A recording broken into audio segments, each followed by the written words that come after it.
Hello, everybody, and welcome to Safest Family on the Block, where knowledge is power. I'm your host, Jason, and joining me today is Ed Monk. Hello, Ed. Thank you so much for coming on today. Thanks for having me on, Jason. Outstanding. Now, I know you through Rory Miller and stalking you fairly comprehensively on YouTube, but not everybody here does. So could you take a moment, tell us who you are, what you do, and why you're awesome? Well, my name's Ed Monk. I'm now back living in my original hometown of Whitehall, Arkansas. 24 years active duty in the military, the last 20 of that as an armor officer. So I was in or commanding units with tanks and cavalry. Taught high school for 4 years, public high school in 2 different states. I was a deputy sheriff in Louisville, Kentucky. And now I'm back here running a training company with my brother, but I'm also a part-time police officer in my small city here in Arkansas. So I've been researching the active shooter thing for about the last 15 to 16 years and offering training on it for about the last 12 years. Outstanding. Now, where in Arkansas did you say your school is? It's Little Rock's about dead center. We're about 30 miles south of Little Rock. Little city called Whitehall is what we're closest to. I came very, very close to marrying a girl from Fayetteville, but that's the northwest corner of the state, if I remember right. Yeah, the growing, big, good part of the state. Outstanding. And so your area of expertise, which is open and concealed carry, armed response to violence, is something I think that's on the minds of a lot of people today. We're recording this in mid-July of 2023, and as we know, there was an unprecedented number of gun violence incidents over the 4th of July weekend just a little while ago. There was another recent spate of school shootings. And so I think what can we do as citizens is on everybody's minds, especially parents, because we are not only responsible for our own safety, but the safety of these small, helpless lives that are near us. And so it's a scary situation that the folks in charge aren't going to solve anytime soon. So it is up to us as the citizens to keep ourselves safe. Violent criminals tend to go out of their way not to start their violent crime right in front of a uniformed police officer. So generally it's going to start, violent crime of any type is going to start where there are no on-duty uniformed police officers. So if we want to end it quickly, which will almost always end up in less damage, less violence, less personal harm to innocent people, and that's the whole thing about the active shooter thing, is what we have to get away from outsourcing this thing, calling someone who's not here to come here and deal with it, that the intended victims have to stop it. Mathematically, that's the only way we're going to get an outcome that's better than what we've had in the past. And I like that you use the word mathematically right there, because one of the things I appreciate about your material, this subject is loaded with emotion and compromised by politics. And everybody's got an opinion, and a lot of them are based on ideology or fear or some kind of ego-driven thing. Whereas a lot of your material, it deals with the facts, with the statistics, with not quite science, but as close to science as you can get with something like this. So I think a great place to start are, what are some facts about violent crime, especially active shooter situations, that you think more people should know? Well, the active shooter thing is actually quite simple.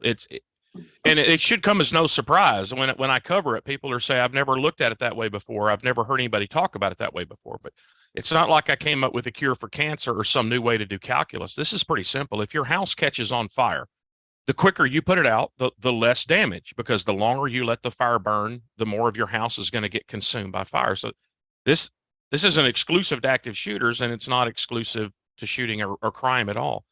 When an active shooter starts shooting, he's going to shoot at some rate. He's going to shoot somebody, some new person, every few seconds that we don't stop him. So this is easy Jethro Bodine ciphering math. The longer you let the active shooter carry out his plan of one-way combat, the more victims you'll have when it's eventually over. Or the quicker you stop him, you counterattack and stop his violence, the lower the victim count will be. And I haven't discussed this with anybody yet that says they would rather have more people shot than fewer innocent people shot. So that's all we have to do is stop it quickly. So that means mathematically the victims have to stop it, because there is no way to call somebody who's not here to come here and do it and expect a low victim count. It's not 100%, but it looks about 90% to me. The only way we can get single-digit victim count, which is my goal for all active shooters in the future, single-digit victim count, 0 to 9, is we have to stop him in the first 30 seconds. That's still not a guarantee, but it's about 90%. If the intended victim's there almost immediately counterattack and stop him within the first 30 seconds, we have a a big expectation of single digit victims, but that's going to cause, or that's going to require 180-degree turn from hunker down, do the best you can, wait on the professionals to come deal with it, which is what the government says, which is what most schools say, which is what all the experts say, to no, we're not going to hunker down and wait for the experts to come fix it. We're going to fix it. We're going to stop the attack. And we'll already be triaging and prepping casualties by the time the first ambulance or the cop gets here. We want the ambulances and the cops coming because there's a whole lot for them to do once they show up. But stopping the active shooter, we don't want them to do that. We have to do that because that's the only way we can get a single digit victim count. So what's mostly taught with active shooters through several different organizations and the federal government, which is fight as a last resort, run, hide, barricade, but if, by God, as a last resort, if you have to, then fight him. We have to flip that and put fight first. That doesn't mean everybody has to fight. It just means somebody has to fight. But that's not hard because the active shooter is going to attack in a crowded place. So all we need is one or two. We just need one or two to fight back quickly. Fight's best for humanity because it gives us a lower victim count. It's not necessarily the best for each individual. So that's what we have to do. And it's hard because, schools often say violence is never the answer. We'll never advocate violence. And that might be their motto, but of course they will advocate violence because if they have nobody there, they will scream into the phone as loud as they can, get somebody here to do violence on this guy. So the solution is violence against this violent active shooter, pro-social violence, good person violence against this bad person. I would just rather have that occur at the 15-second mark than the 8-minute mark because the victim count will be lower. It's real simple math. And what's that old saying about violence is very rarely the answer, but when it is the answer, it's the only answer. It in this case, it is the only answer. It absolutely is. And the way you describe it, it reminds me of the importance of crime scene number 2, where you never let someone take you to a second location because what they're willing to do there in the parking lot or the parking garage, imagine what they're willing to do in private, unsupervised with you if they get you there, right? Where if nobody's willing to violently interrupt an active shooter, they've basically created crime scene number 2 right there in the school or the mall for that guy to go about doing the violence he wants uninterrupted. The armed robbery, the mugger, they start with a threat of violence, but more often than not, they don't go to violence because the threat is enough to get what they want. The active shooter starts with deadly violence as he starts shooting. That's how you're in the midst of an active shooter, as he starts shooting people in front of you. So there's no, let's just cooperate and do what he wants and everything will be okay. And this has been an odd one. I've been studying this for 15 years, but only after the Uvalde attack did I get, especially schools, but some businesses and churches contacted me saying, come teach our people how to talk this guy down, how to de-escalate. And I know that's the solution they would want to work, but it doesn't have a good track record. So I tell them, no, I won't come tell you how to do that. And I think this is my opinion with schools. I've been in the military 24 years, been in law enforcement. So in the military, all you do is plan on doing deadly, ruthless violence against other humans and expect them to try to do that to you. So that's just a natural thing to plan for and train for. But in schools, it is abhorrent. It is, they don't want to think about it, much less plan for it. So what they don't want to do is plan for ruthless, vicious violence. And that's the only thing that'll stop this thing early. So they're unwilling to talk about the only thing that'll help them. So they would rather spend their time talking about things that they're comfortable with. Well, turning out lights. Well, we do that all day. We do that several times a day, flip light switches. So let's put in our plan that we'll turn out the lights. Let's lock the door. Well, we lock doors all day long. So let's lock the door. Let's have apps on our phones. Let's have panic buttons. Let's have see-through backpacks. Let's talk about the things that are comfortable for us. So we talk about the bookends. We talk about everything before the attack starts and everything after the attack is over. But almost no school plan talks about how do we viciously and ruthlessly stop this guy as soon as we identify that he's here, because that's something that's uncomfortable. So like pumping out my septic tank, which is uncomfortable. I don't want to do that. I call somebody else to come do that. I outsource that messy problem that I don't want to deal with. But there's not somebody getting shot every 3 to 4 seconds before the septic tank truck gets here. So there's no rush. I can outsource it. That's not a problem. But with this, someone's getting shot every few seconds. You can't outsource it and expect a good outcome. I think we've established that somebody taking responsibility to do violence on an active shooter is important, and I hope that the viewers of this show agree. So the next kind of question on that is, the only thing I can think of that's more dangerous than a bad guy with a gun in a crowd, with nobody in the crowd being armed to prevent that, is having a bad guy in a crowd with a gun, and then some dude in the crowd also carrying a gun who's a good guy but has no idea what he's doing with that weapon. If you choose to take on the responsibility of protecting yourselves, your family, and your community by being armed, what do you recommend is a baseline level of competence and training to do that job right? I would say two things. One is just have a basic level of ability to safely handle and run your gun. So that's not active shooter specific, but that's kind of you have to be at least this tall to ride this ride. Mm-hmm. And then I think the most important thing is, with that gun you carry, what's the maximum distance from a man-sized target you can get 100% center line hits, not periphery hits, center line hits. So that translates into, how close do I have to get to him once I find him? So it's not, I found him, start launching bullets at him in a public place. It's, I found him, am I within my distance? If not, get within that distance. So that, I think, is crucial, and what a whole bunch of people carrying guns with and without a badge don't know about themselves and their skill is, at what distance can I guarantee every hit? Not most hits, not almost every hit, not hits on a good day, but I can guarantee my hits. Because the Rule 4 problem, as we teach gun safety Rule 4, be sure of your target and what's in line with your target. Well, if you find the guy in a public place randomly shooting people, I don't think that's going to be too difficult to figure out. So identifying your problem won't be too difficult, but identifying what's in line with him will be.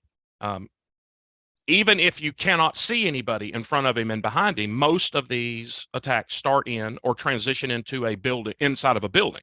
Most interior walls are not bulletproof. So even if I see the active shooter and I don't see anybody behind him, I don't know what's behind the wall that's on the other side of him. Could be a room full of kids. So what fixes all of that is 100% guaranteed centerline hits in this guy till he's not a problem anymore.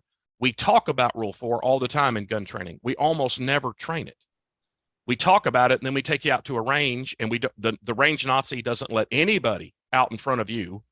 The only thing that's in front of you is your target and a wall of dirt if you're on an outdoor range behind your target. So then we get into talking about hits and misses.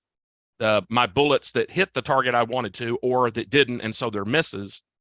The only thing a miss causes is a little bit of embarrassment. But a miss in a public place is an unintended hit. It's going to either hit something you don't want to hit or ricochet off stuff before it hits things you don't want to hit. So I think in training, and it's not just for active shooter, I think if we're carrying guns in a public place, we have to stress and shoot for, pun intended, 100% hit rate. Now, are we going to miss occasionally because we're human? Of course. Are we going to miss when we're pushing the envelope trying to see where we are? Yes. But we got to get out of this accepting 80, 85, 90% hits. Like a lot of police qualifications, you can completely miss the cardboard target multiple times and still qualify.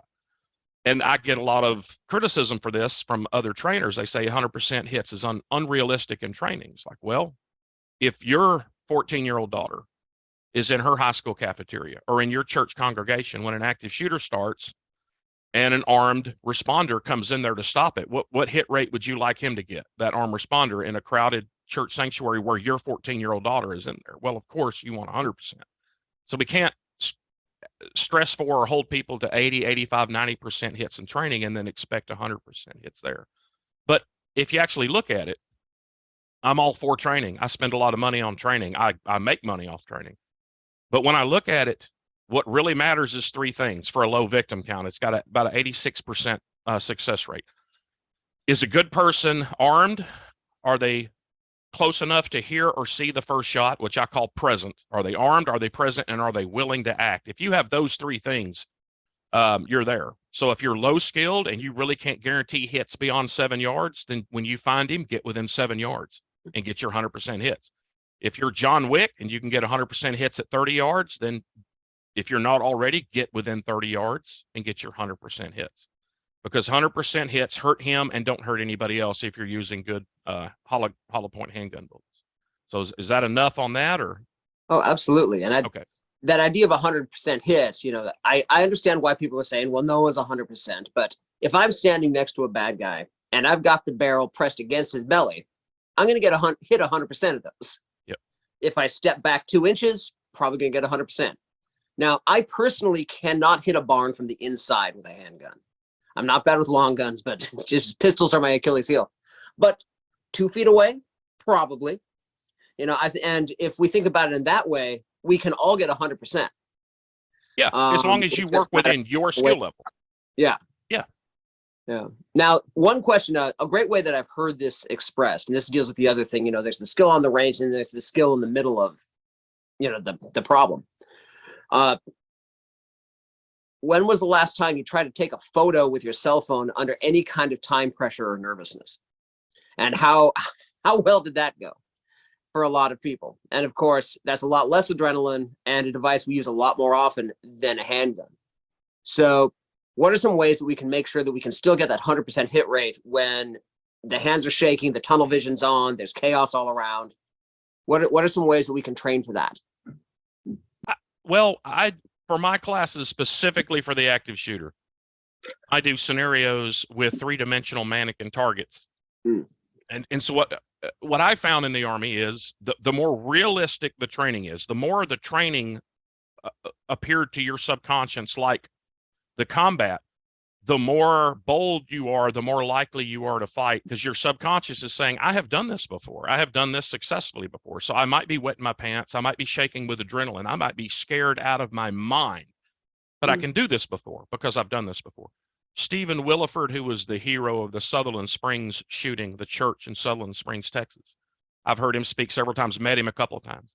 And he said, before the shooting I was in, I could not have explained to you the level of fear I was experiencing because I didn't know it existed. I didn't know that high of a level of fear existed. That basically was just fear was beaming out of my body, yet I was calm. So all I can do is training. But on the other hand of that, there are people with no training that do just fine. Eli Dickin, the guy up in the mall in Indiana, I just met and spoke with his attorney a couple of weeks ago. No 22 years old, no police, no military, no formal professional training at all with a handgun. His grandfather taught him how to shoot when he was a kid. That's it. That's all he had. He didn't even know what hollow point ammunition was. And he's in a mall when it goes off and he pulls this gun and hits 2 out of 4 times at 43 yards, then 4 out of 4 at 22 yards, and then 2 out of 2 at 8 yards, all under stress against a guy with a rifle. So another thing is when you look at the armed citizens, they have a higher hit rate than law enforcement officers do. My info or the police report I read on the Pulse nightclub, when they blew the hole in the wall at the 3-hour mark, they shot 172 rounds and hit the guy 7 times. Now those 7 times were enough, but where'd all those other bullets go? But my info is Eli hit 8 out of 10, and the 2 he missed were at 40-something yards. Vic Stacy was 5 out of 5. Pastor David George was 5 out of 5. John Hurley was 6 out of 8. Of course, Jack Wilson was 1 out of 1. So just being there with a gun and being willing are the 3 biggest things. As much training as you can do to be confident and consistent beyond that, I'm all for it, and I offer it. But people being armed, present, and willing seems to be the formula that gets us an extremely high success rate. Excellent. And one of the things that I'd like to remind our viewers and all of that, and this is one of the sad things about the situation with active shooters, there are enough of them now that we have a statistically significant sample size. We have data to back up some of these claims, which is very sad that there have been enough that that's happening, but the information is there and we should use it. And exactly as you say, that having somebody there who's armed and willing and present. And that does beg the next question, which is present and willing are things that you can guarantee about yourself, but armed with a firearm sometimes isn't. For people who are comfortable with carrying a firearm, maybe you're in a school, maybe you're in a government building, somewhere where you are forbidden from having a firearm. I don't make political or moral judgments about people's stances on firearms. There are people who will not carry a firearm, and I'm going to trust that they've earned their opinion as honestly as I've earned mine. But those people who you're in that situation and you're willing and you're present, but you do not have a firearm, what kind of advice do you have for folks who still want to stop that? stop the attacker? Well, well, again, as I told you Yeah. before we went on, I train a lot of schools across the country, and it's not what I would like, but 99% of them aren't going to have any armed people in there. So we have to go with what we've got. So you don't necessarily have to teach them jujitsu and, the martial arts, but you just teach them the best way to fight. You teach them that the doorway, that the attacker is extremely vulnerable coming through a doorway, even more so if it's a barricaded doorway, even more so if he's trying to drag a long gun through that barricaded doorway. So that is a great place where you lower quite a bit of his advantages. So you teach them how to do that, how to, hide and catch him as he's coming around a corner, to where the distance he has the advantage of with a gun on you is now no longer there, because when he encounters you, you're already at arm length distance. When his back is turned, if you look at a lot of these active shooters, they stroll back and forth, wandering around. So, if you're hiding or somewhere nearby, as soon as he turns his back on you, that gives you the advantage to close the distance and get on him, and then rush him, not only as an individual, but if you can do it as a team. There's several instances that I do in my presentations where I show opportunities we lost, where we could have stopped him unarmed. We could have stopped him early in the attack with a low victim count, but nobody did, because no one's ever been told to. We're told, turn out the lights, lock the doors, hunker down, and wait. And there's a lot of opportunities. And once you free up people like a school staff and tell them, no, don't wait and listen to the intercom and do what the intercom tells you. You do what is the best at that moment in time for you and your kids, or you and the people that you're around.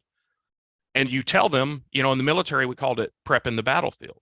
Look around right now in your workplace or places you go. Look around right now. So we teach the three options is fight, flee, and barricade. Fight being first to consider. Look around where you work. What are the weapons you have there? If you're not happy with that, bring them in. Bring in a baseball bat. Bring in something that's adequate to break bones and crush heads. And we have to tell them, we're not talking about just violence. We're not talking about a black eye, a loose tooth, a bloody nose. We're talking about incapacitating them, like crushing skulls, breaking windpipes, and those type of things. You were going to say something? Weaponry. It reminds me. There's a fellow named I think it was Alan Burris, was telling me that he was doing a training at schools, and of course they're not going to arm the teachers, but he did talk them into putting a fire extinguisher in every room. And if you think you can't ruin a guy's day with a fire extinguisher, you're not creative enough. Yeah, and that's part of it, is getting them to look at things. Yeah. And identify them for what they can be used for, not what they were designed to be used for. Mm-hmm. Now, you have to be realistic. Sometimes you'll get people, again, they've never thought really about doing violence. So, one time I had a short, overweight female teacher who said, well, I'll just pick up my office chair and hit him with it. No, you won't. You can't even lift that up to your shoulders, much less, you got to be realistic about this. But on the other hand, my step 3, when I work with a school, if I go through my process, the step 3 is we come back through each person's workspace and we say, show me your fight plan, show me your flee plan, show me your barricade plan. And I walked into this one lady's, and this was in Washington State. And I walked into her room and she just had her arms crossed and she said, find my weapon. And they all had fire extinguishers on the wall by the door. And I said, is it your fire extinguisher? She said, that's number 3. Find my first one. And she had went out and bought this cloth, about 3 feet wide, a cloth drapery about 5 feet long. It just hung on the wall, nice little pretty, but it was held up. What held it up on the wall was about a 3 foot, 4 foot piece of driftwood that was about 3 inches thick. Ooh. And she said, that's my weapon number 1. I'm going to crush his head like a grape when he tries to force his way into my classroom through the door. And you get teachers that say, my projector, I'm going to turn out the lights and put the projector towards the door. So as he comes in, he'll be blinded as I'm beating his head in with whatever weapon I have. Once you free the people and say, you do what's best for you, not look in the notebook and see what to do, not listen to the intercom, but you choose your 3 options, fight, flee, barricade, and prep your classroom with a weapon to fight, which I would include students. If it's middle or high school, definitely. Flee, what are your flee options? Is one of them out a window? Is that window openable? Show me it's openable. Open it right now. Let me see that it's open. And oftentimes they'll say it's openable and they find out it's not. Can you break it? Show me the tool you've brought in here and pre-positioned specifically to break that window. Now show me the decorative quilt you have hanging on the wall next to the window, that its whole purpose is so you can pull it off the wall and put it in the broke window. And show me, if you have little kids, show me the furniture that you have pre-positioned under that window or can be moved quickly that kids can step up on to get out that window. So it's all about prepping the 3 options. I show most audiences the video of the teacher at Parkland while the guy was out in the hallway shooting into her classroom and watching her kids getting shot. And she assumed he was going to come in her classroom, and I would have too, but of course he didn't. And she said, I'm just crouching behind my desk watching my kids getting shot. And I'm trying to think, what do I do? What do I do when he comes in? What do I do? And she said, I finally decided I would stand up when he walked in and scream, "We love you," because who could shoot somebody that loves them? Well, he could. So she's crouched behind her desk trying to come up with a plan. And we know our brains aren't creative under that kind of stress. So we don't need to come up with a plan. What we need to do under that kind of stress is look at 3 options and say they all suck. They are all horrible, but right now, this one is the least horrible for us. So we're going to violently execute that least horrible option, and we can get success that way. The active shooters do not plan on people fighting back until the cops show up. So a lot of videos where that's quite a surprise to them when their intended victims actually fight back. Yeah, well, that's that's the through line through all the various episodes that I've had on the show, all the experts I've talked to about. In the middle of a crisis is not the time to come up with your plan for handling that crisis. That is the worst time to come up with a plan. Yep.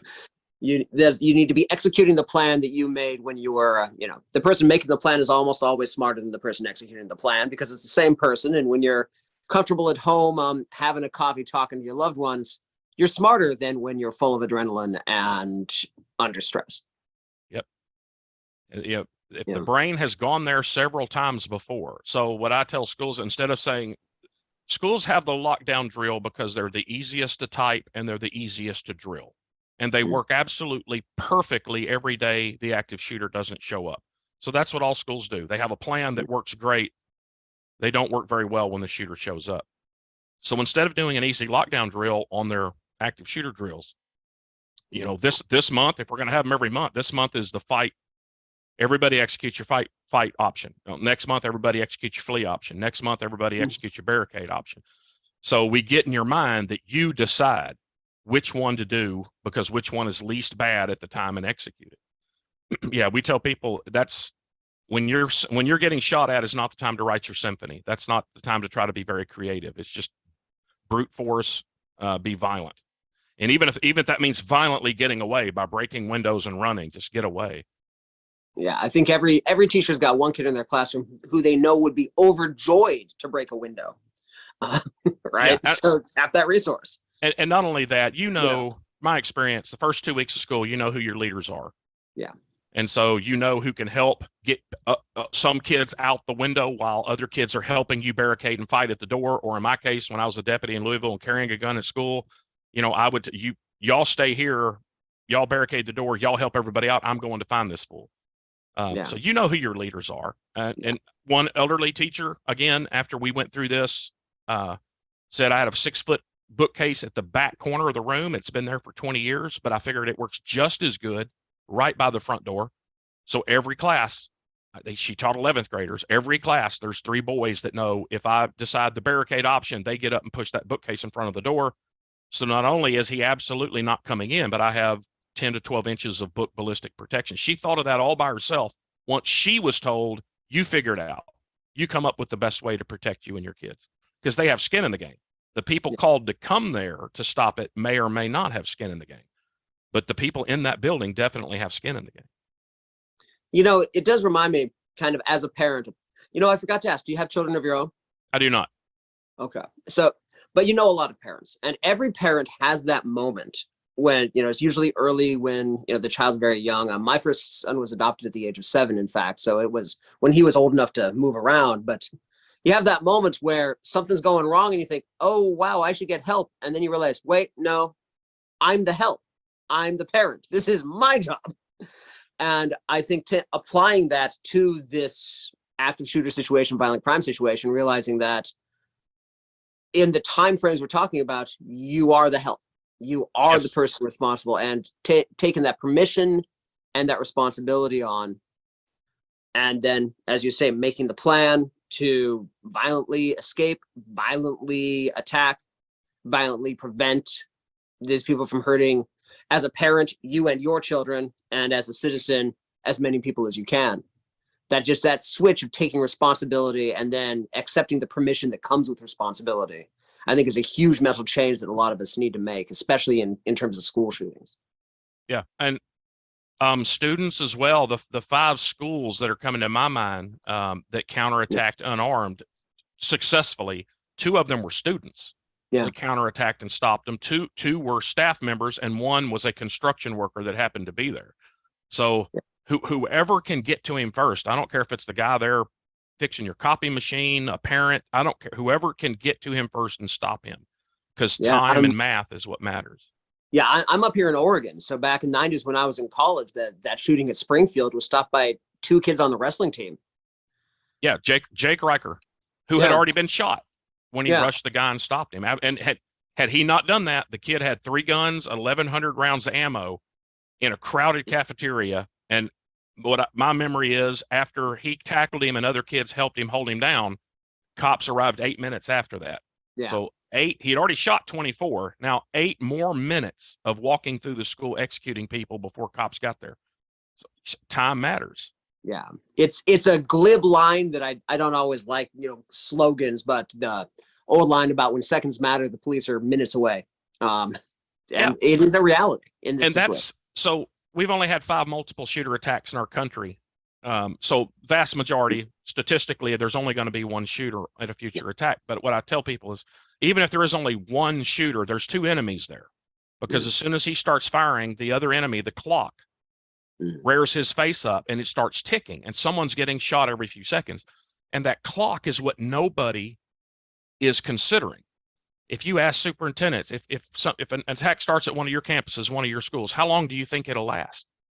They'll usually say, well, I hope not long. Well, hope is not what leaders do. We got to get beyond hope. What's your plan? I was up helping schools in Iowa that were made a policy to go armed. And one of the police chiefs in one of the cities wrote a public open letter published in the paper of why he opposed it. And his main reason was, listen, we have a multi-county SWAT team that is way better trained and equipped to handle an active shooter than some teacher, janitor, coach in the school. And I completely agree with him. I bet that SWAT team is way better prepared, but he never mentioned the clock. How long is it going to take to get that multi-county SWAT team assembled, much less to the campus, much less in the building? So if SEAL Team 6 is there when it starts, let SEAL Team 6 handle it. I'm all for that. I'm going to pull out my phone. I'm going to have a cool video. If your local SWAT team is there, right there when it happens, then let them handle it. That's not going to go too well for the shooter. If there's a uniformed cop right there when it starts, let the cop handle it. But none of those things are usually the case. So we have to handle it. Whoever's there has to handle it.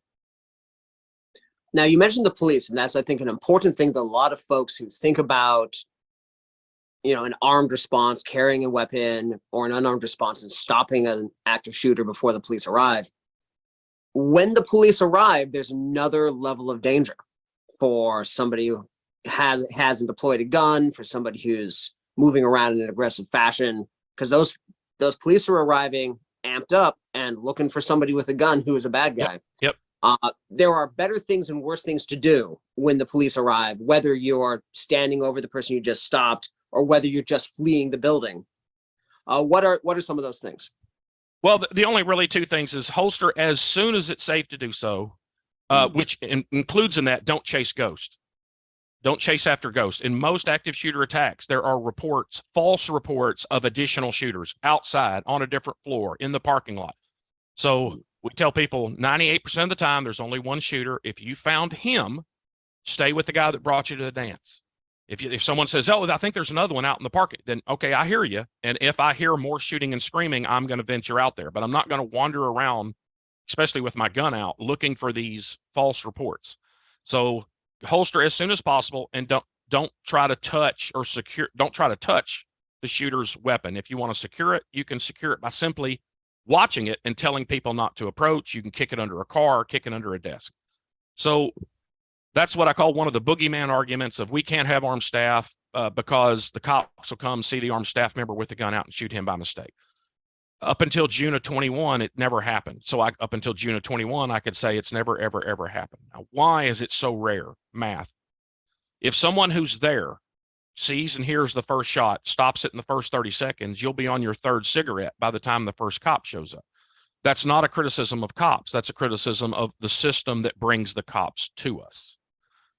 Jack Wilson shot the guy through the head in his church. He said cops didn't enter for 4.5 minutes after the 911 call, which was after he got through shooting. Eli Dickin up in the mall in Indiana shot the guy down fairly quickly. An unarmed mall cop talked to him and he told him what happened. The unarmed mall cop went outside and waited on the first cop car to pull up in the parking lot. So, yeah, there's very low chance that could happen, but there is a chance. The other possibility would be if you're in a multi-story building, 4, 5, 6, and you get told there's a guy and you go chasing and you're trying to find him in a multi-story building, it could take you longer to find him. So be careful about that because the cops will eventually get there. But that's an extremely low probability. It's only happened once, and that was in Arvada, Colorado, and that was because two very rare, unique things occurred simultaneously. The first thing was the cops were already there, which is odd, but they were there because the shooter intentionally called the cops there to ambush him. And the other was John Hurley, God love him, our hero, made the mistake of picking up the shooter after John Hurley shot the guy to death. He made the mistake of picking up the shooter's rifle and holding it, and that's what got him shot by the second responding police officer. Okay, so that's good to know. That's what's the word to look for there? There's a narrative there of that being a more serious danger than I guess it is, that you're going to be interacting with the police. Yeah. So that's good Time to know. and math, it's very rare, but that's one they'll use. And just think of the logic. Yeah. I'm not going to have armed staff here in the cafeteria of the high school where it's most likely to start, but because that risk does exist. So I'm going to let him shoot 30 or 40 of our kids to wait on the cops instead of letting the staff member in this thing early with the chance that he might also get shot. It just makes no sense at all, really. And cops, this never gets publicized. Cops have shot and killed each other twice responding to active shooter calls. And we never say, well, then we need to not let cops respond to these things, or we don't need to have cops have guns, because not only could accidents happen, but they have. Twice cops have shot and killed each other. But that's the danger of responding to violent crime. And that brings up one other really important question, I think, anytime we talk about carrying a weapon for self-defense and defense of our community. One of the other counter arguments to the idea of allowing teachers, willing teachers, trained teachers to arm themselves is what's going on with the gun when you're not using it. And there's an entire set of safety protocols and mindset when you're carrying, in terms of when you've got it on your hip, when you're out in the world, how you keep it at the house, what kind of other supplies and trainings that's important to have as a responsible gun owner. What are some of the best recommendations if you choose to be armed to protect your community, protect your family, that you need to do while you're carrying your weapon, and also at home in terms of storage, in terms of medical supplies, things like that? Well, carrying your weapon, if you're carrying it concealed, then that's enough. As long as you got it in a holster that keeps it in there, that's fit for that gun, that if you fall down, run, jump, it won't come out. That's all you need. I think we get a lot of students that get hung up on the locking systems, and the locking systems are for open carry. You definitely need locking systems if you're open and carrying, like a police officer, an armed guard, because everybody can see it and anybody could come up behind you and take it if you don't have locking systems, but not for concealed carry. So I run in, schools, they're just so emotionally opposed to guns that even if they go that route, they just lose their mind. So I'm working with one school in, I think, Indiana, and they're going to do it, but they're going to have guns pre-positioned in lock boxes. I'm like, why? Why in lock boxes? Why aren't the teachers wearing it? Do you have an SRO? Yeah. Does he have his in a lock box, or does he wear his? Oh, he wears his. And why does he wear his? Because if he needs it, he's going to need it real fast, quick, and in a hurry. He doesn't need to run, down the hallway and unlock an office to get to a gun. So if it's a high school and it's most likely to start in the cafeteria, and that's where you are when the shooting starts, now, if you're a responder, you now have to go find this lock box and unlock it and bring the gun back. It makes no sense. And so then they'll say, well, we don't want the kids to take the gun away from the staff members. Like, okay, well, the students should know who those staff members are. The gun should be concealed. But I haven't researched this, but I don't know of any case in America where a school resource officer had his or her gun taken from them by students. My brother did 8 years as a high school resource officer, and he's 6'2", 6'3", pretty able physical guy. And he would tell you, hey, if 3 football players want my gun, they're getting my gun, right? I'm going to put up a pretty good fight for 15 or 30 seconds. But if 3 big football players work together to jump me and get my gun, they're probably going to get my gun. But it's never happened. So we never say that. Well, we don't want SROs in the school, because their openly carry gun where everybody can see it could get taken. It hasn't happened yet. But we'll use that argument. We don't want armed staff members because the students would take their gun away from them. Does that really make sense? Or are we making up excuses why not to do what the math tells us that we need to do? So just carry it. And we talk about arming teachers in a proactive way.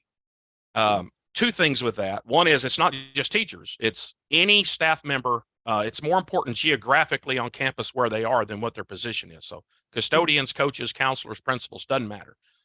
And then we're not proactively arming them. We're not saying, here's your grade book and here's your Glock. What we're actually do is we're going to stop disarming. Because pretty much in most states, any volunteer staff member of a school that would carry on campus is already carrying off campus. He's already carrying the movie theater, Walmart, grocery store, dry cleaner, oil changing place. He's carrying everywhere else. It's just now we're not going to disarm him. And now, right now, he carries everywhere else. But when he walks across that magic boundary line of the school campus, we say, no, you can't carry here. We're just going to stop doing that. It's not like we're going to proactively give them a gun. And I'll tell you, the schools that I deal with, not all, but a lot of them don't do it right. Just because one SRO cop on campus is not a magic force field that makes us all safe. A couple of armed staff members up in the administration building are not going to magically keep us safe. So some of the schools I deal with, yeah, they have armed staff, but they're not doing it right. You know, it's a good old boys club. It's the superintendent, the assistant superintendent, the guy in charge of buses, the lady in charge of lunch contracts. They're not people in the playgrounds and the cafeterias of these school buildings where the shootings are going to start. They're the folks over in the district office. Yeah. Like I remember growing up, every school I was ever in, there was one or two folks, often like the principal, the gym teacher, that one janitor who is, for our age, a Vietnam vet, who you just knew that if somebody came on campus intending to harm the kids, those people would ruin their day. And these are folks who had training of one kind or another. And it's, again, I'm not here to argue politics on the show about, the politics and the emotions attached to arming teachers. But if you're going to be armed in public, there's right ways and wrong ways to do it. And your point about open carry has a whole different set of responsibilities as compared to closed carry, which is a little odd because in most states, it takes a lot more paperwork and training to get your concealed carry license than it does your open carry license. Yeah, and another mistake I see them make is they'll have the school buys the gun for the armed school staff member, and it is a school gun. And their lawyers will get involved, and their policy will be, you cannot carry this gun off school campus.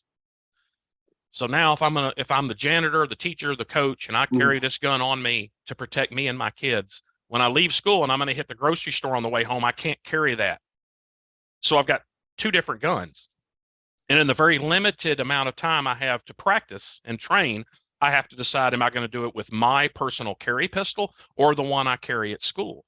It's like, just let them use their private pistol or give them a stipend and then let them buy and let the one gun they carry everywhere, because they're off campus a whole lot more than they're on campus, and give them one handgun to train with. And that'll work. Well, that reads, punches on to the most important part about any kind of training for any kind of emergency situation, which is, familiarity and repetitions.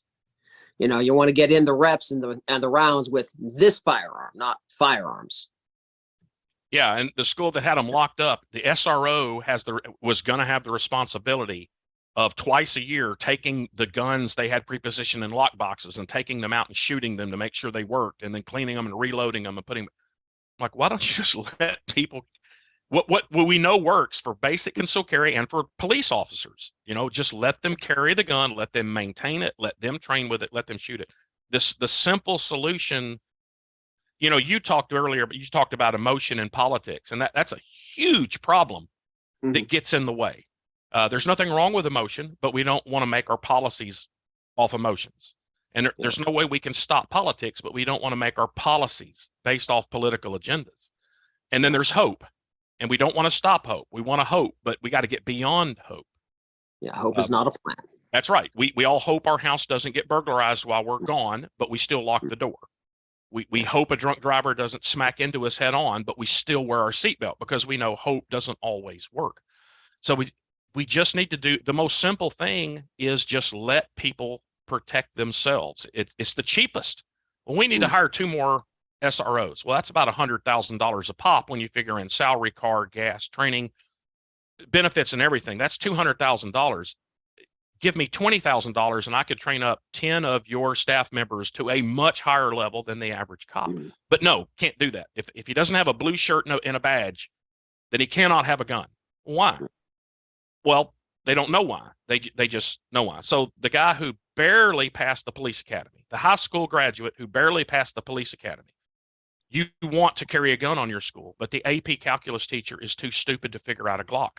That doesn't make sense. My brother taught school for 28 years, public school for 28 years. The last 2 of those years, he was a part-time police officer. And then when he retired from teaching, he became a full-time police officer and became the SRO. My brother's, if for people that understand the IDPA sport, it's a sport for defensive shooting. He's a master, he was, before this, a master IDPA level shooter, which means he's pretty darn good with a gun, defensive tactical wise. He was that before he became a part-time officer. So his character was the same and his skill with a gun was the same before he ever became a police officer. He would have been just as good protecting those kids before he became a part-time police officer as he was after he became a part-time police officer. But if anybody would have suggested him carrying a pistol as an English teacher, they'd have absolutely lost their minds. But if you said, oh, but he's a part-time officer. Oh, okay, then they're okay with it. It makes no logical sense. There's legal ramifications, but logical there's not. If you got back to to our personal lives. When was the last time we made a good decision when we were angry or scared? Yep. I mean, and policy and politics are above our pay grades, and I have limited confidence anybody's going to solve those soon because I think people make a lot more money off the problem than they will off the solution.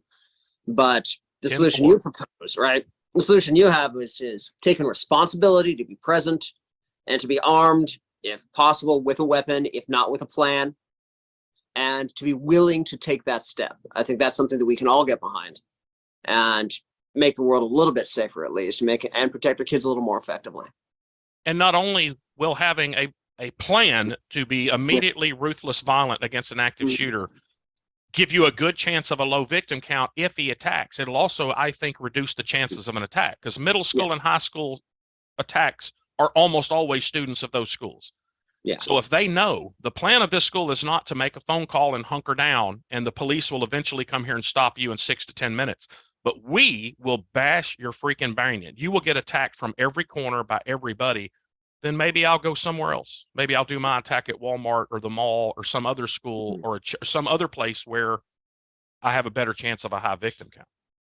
Yeah, I mean, we discussed that same thing in terms of personal self-defense, right? You move like you train a little, you look like you're in the gym, you don't wear a lot of fancy clothes, you aren't visibly seen locking your door and locking your car, and then the bad guy who's looking is going to go bother somebody else. Yep. So having a school and that reputation of, well, this is not a place I want to start trouble, can be very helpful as well, I would imagine. Yeah, look like work. They don't want work. Yeah. I mean, their plan by design is one-way combat. That's the whole. They don't start these things at NRA conventions or police stations. Their plan is to go somewhere where they're the only ones that can shoot, and probably no one will fight back for a while. Yeah, for that matter, you never hear about a school shooting starting in the classroom with the the senior who's going to college with ROTC and a wrestling or football scholarship. It never starts in that room for some reason. It never starts right in front of the SRO. Yeah. Well, Ed, thank you so much for coming on and sharing your knowledge today. Before I let you go, though, what's the really smart question I should have asked you but didn't? No, we talked about it. It's all about time and math for the active shooter and quickly stopping them. That's it. I tell people, I'm not telling you there's 3 solutions and this is my preferred of the 3. There's only one way we have an expectation of a low victim count, and that's we have to counterattack. So when people say, don't have Ed come in and talk to your business, your school, your church, because all he's doing is pushing guns. No, I'm pushing a single-digit victim count. I'm tired of 30s and 40s. I'm pushing a single-digit victim count. I don't push 0 because I can't offer you a plan that has a good mathematical chance of getting you 0. But I can offer you something that's got a pretty darn good track record of single digits. There's only one way to get a single digit, and that's to fight back quick. There's 2 ways to successfully do that, with a gun and without a gun. They can both work. With a gun's a lot easier. but they can both work. So I'm not about guns. I'm about single digit victims, but guns is a darn good way to get that. And again, like we talked about earlier, I think that accepting the responsibility for being the person who stops the shooter, and then accepting the permissions that that responsibility gives you to plan for sudden violence, to viciously, ferociously attack this person to defend your people, and to live in that space with that, like I said, that responsibility and that empowerment. Well, very good. Well, thank you so much, folks. We'll have information for where you can find Ed and his work in the show notes. And thank you, everybody, for watching. We'll see you next time.